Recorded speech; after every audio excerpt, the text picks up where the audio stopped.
Alright guys, so basically I'm bringing you guys, in my opinion, is the best Motovlog setup for the RPHA 11 Pro. Right here, as you can see, I got the GoPro Hero 5, and as you all know, with the GoPro Hero 5 you need the GoPro Hero 5 mic adapter, and I also have the Sena 20S right there.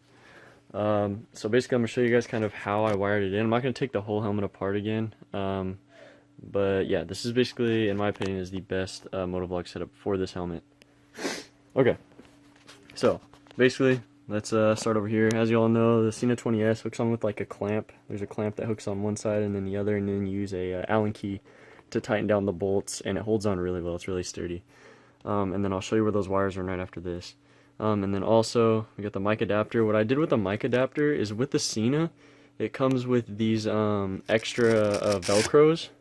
I basically put a Velcro on there so that way I could still remove this, and then I can readjust this depending on the angle that I have with the GoPro Hero 5. If I want to do a more forward angle, I'll be able to move this forward to allow that more forward angle. Anyways, so let's go ahead and get into the helmet. Okay, so a couple different things. So everybody knows that the RPHA 11 Pro has a lot of vents. I mean, it's got these two up here. There's a channel there. There's a channel there. And they're fully adjustable. You can open and close them however you see fit. And on the inside there's air channels going across the top like this. Also, you have this one right here, which pushes air around your face like this. You have these two right here, and you can actually open and close those vents as well on the inside. I actually have these open during all my motovlogs I've done so far, as well as this one, and it hasn't affected sound quality at all with the way I have everything set up. So let's go ahead and flip this over, and now I have my assistant here with a flashlight because the first take I couldn't see anything. So bring your flashlight over, please. Did you just call me your assistant? Yeah, you're my assistant. So basically I got the Sena 20S wires wired around the cheek pad here, and they go inside of the helmet. I can see it's good right there. Inside the helmet, it goes behind the cheek pad, and the best part about this helmet is it already has the positions. See the Velcro back there? That Velcro is already on this helmet.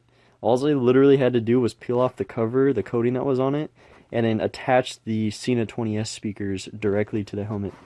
And then I ran the wires around the back of that top helmet pad right there, and then ran the other speaker right there. As you can see, there's a speaker right there.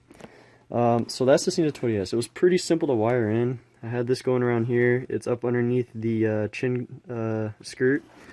And it's basically right there, that white foam or feather fluffy stuff. That's the mic for the Sena 20S. And right there is the door. This black deal, this is the door that opens and closes those vents I was telling you about. You can actually see them opening and closing right there. Anyways, so on to the GoPro mic. So as you can see, here's the GoPro. It's wired in with the mic adapter. I'll talk about this in a second. This you cannot buy anywhere.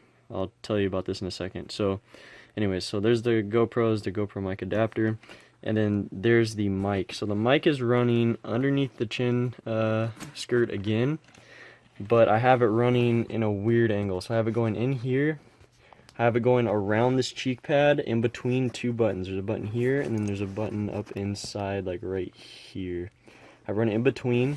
It's going around the back, all the way around the back side of the helmet right here, and then I have it running the access. I just tucked up behind this cheek pad, and that's the mic right there. What I did was, this is the Sony Omnidirectional mic. I'll put all the links in the description.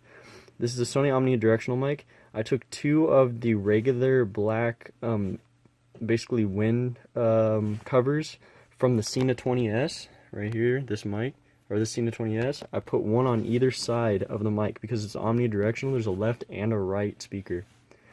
And I basically pressed them down as far as I could, and I zip tied them to make sure they stayed on there. And then I pulled the access wiring behind this cheek pad and pulled it up against this cheek pad so that way it's out of the way and it doesn't touch my face. It works really well, okay? So that's basically what I did with that. Next part is this, is basically this mounting bracket you see here. I know with the RPHA 11 Pro, it's really hard to set up a GoPro mount just like you see here. It's very, very difficult because how pointy the nose is. As you can see, the nose is really pointy, plus you have this this vent right here. This vent makes things really difficult because it goes down so far. I mean, the bottom of it is like right here. It's like right at the mount. So basically what I did was I went online and I found this guy. He basically 3D printed or 3D designed a mount for the GoPro for the RPHA 10 and the RPHA 11. So if you have either of those helmets, this mount will work with it. However, when you have this printed, the dude's basically his file that he made with this mount, it's not going to come out super clean like you see it here. Even then, this isn't really that clean, but this is after hours of sanding and hours of using a file. Basically, this in here is going to come out really tight, and you're going to have to sand this down. It's going to take a while. And basically, I made it end up looking like this. It looks super rough at first. I think I have a picture of it. If I have it, I'll throw it up right now.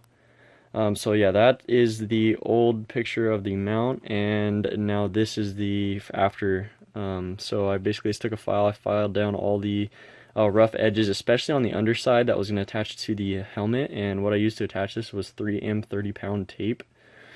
And right here, these are, you can find these at Home Depot. They're black screws. They're a little longer than a regular GoPro screw, and that'll allow it to go all the way through, and then I hooked it on with a bolt here, as you can see. And the good part about this is it's tight. It's not going anywhere, but if you disconnect this, you can still pull this forward, and you can still get to your GoPro, adjust settings on the go. You can't see it from inside, so don't try that. But you can still take this off from here, and you can still pull the GoPro out and adjust it as you see fit. So yeah, as you guys can see, this is pretty good too. I think I told you about this already, but you can adjust this. I just took those Velcros that you see from the 20S. They're extra left over in a baggie, and you can just attach this wherever you want, take it off. It's pretty sweet. So anyways, this is the in my opinion, the best setup for the RPHA 11 Pro or 10. It gets you that center look that you want. And then if you don't do it this way, if you have the RPHA 10 or 11, what you're going to have to do is you're going to have to get the helmet mount, which is like a it's like an L bracket. It attaches here. It'll attach here perfectly fine. But then you're going to have to you're going to have to buy a bunch of different ones, and you're going to have to bring it around to the front like this. But what I liked about this one, right? If you find the right place, you tell them what you're going to use it for, they'll put an extra coating of stuff on it to allow it to withstand a longer amount of time. Oh, it just shut off on me. Okay, it's going to withstand you a longer amount of time. They put excess material on the outside, which is why I think it took, which is why I think it was so thick on the edges, because they added an extra layer of stuff on there. And basically, GoPro, just the helmet mount that we're talking about here, I think on Amazon you can find it for like $30-something. But I know straight from GoPro it's $50. That's just the bracket one that you see Arson Rides using that comes out this way and up, and then it's like this big old billboard on the side. I hate that look. But that's just that mount, which is $50 from GoPro. And then you gotta buy these extra brackets that I found on like Amazon that are like $8, and that gives you a bunch of like arms that you can use to get it around to the front. It looks super stupid. This mount right here, $18 to 3D print. Granted, I had to buy a file and some sandpaper to file it down and make it look super smooth like you see it here. But I mean, in all honesty, it was totally worth it. Alright, it looks so much cleaner. If I move this back up again, the guy that made it look super clean. Like literally the camera is right at the center of the helmet. It looks super clean. So yeah, if you want to know where I got anything that you see here on the helmet, I'll have everything in the description below. If you have any questions, please ask. I'll answer them as quickly as I possibly can. And sorry about the dirty room. When I moved out to go to college, it turned into a storage room. So basically there's a bunch of shit everywhere. It's a storage room. Anyways, if you like the video, please subscribe, ask questions, and like, and I will see you all in the next one.